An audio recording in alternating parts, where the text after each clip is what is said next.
here. After leaving Wahredua for college, Hazard had never planned on coming back, until, he'd been booted from his job with the St. Louis City Police. When he returned to his hometown, he'd found himself partnered with his old high school bully, John Henry Somerset. Their first case, solving the murder of a young man named Chendo Cervantes, had brought them together, to a degree.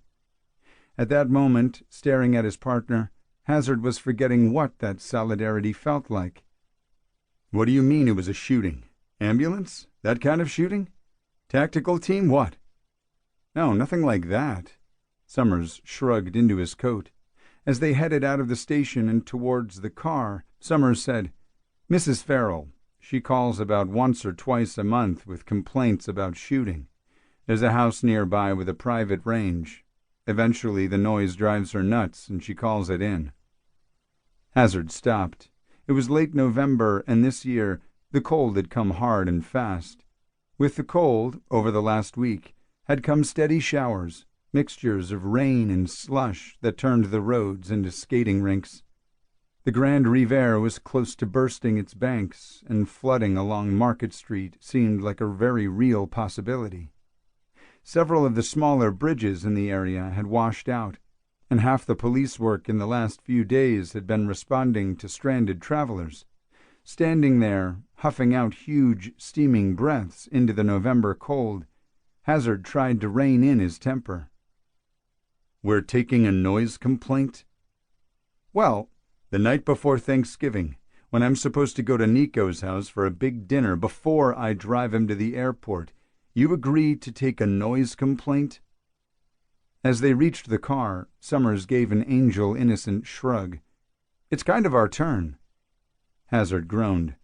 "Are you trying to sabotage my relationship?" "Don't start, Summers. My dinner. Is that what this is?" "It'll take an hour, tops."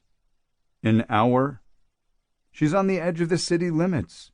Technically, that part used to be unincorporated, but it's a long story. She's a Wahredua citizen, though, and it's bad enough that you volunteered me without asking to work Thanksgiving."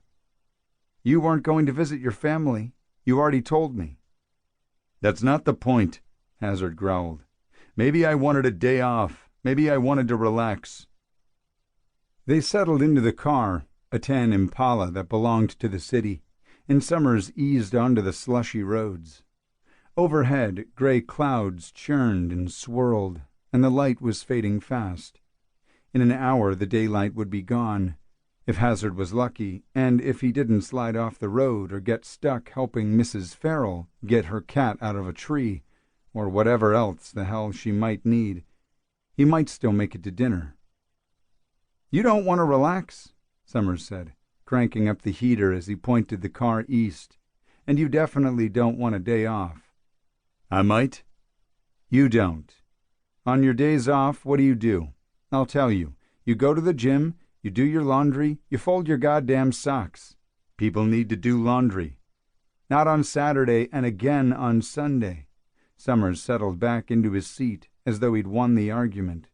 "And you read." "People like reading." "You're not reading for fun. You're reading because you're wired and you want to get back to work."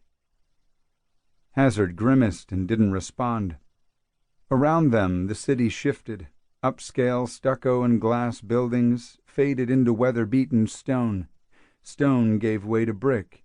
Brick gave way to a strip of old rail depots with rusting sheet metal and stained concrete slabs.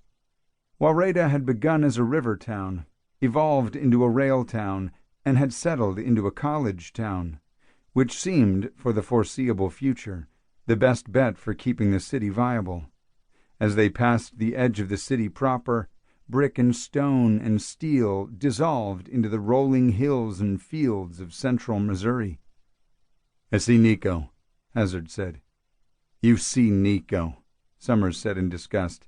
"That boy hangs on every word you say, every gesture, and you make him watch those stupid movies." "Documentaries aren't stupid movies." "They are when they're about the history of German cheesecloth, 1888 to 1889. "You're an idiot." Hazard flopped backward.